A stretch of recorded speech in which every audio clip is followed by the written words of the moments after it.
You ask Tiger to calculate. This deals with finding the midpoint between 2 points. The midpoint between the 2 points is -31, 14.5. Let's solve it step by step. Plot the 2 points and calculate the midpoint using the formula. The coordinates of point 1 are x1 equals -20, y1 equals 86.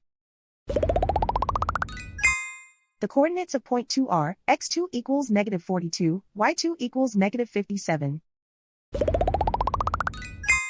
PM represents the midpoint of the 2 points.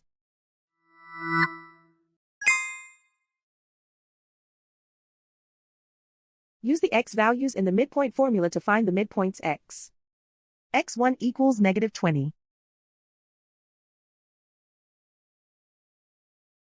x2 equals -42. Simplify the arithmetic.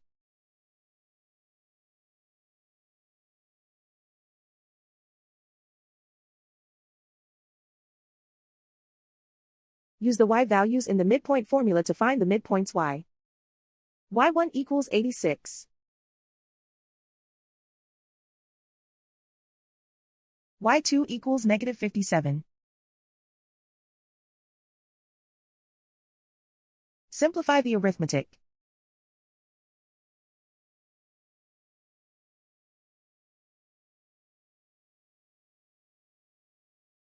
And so, the midpoint is -31, 14.5.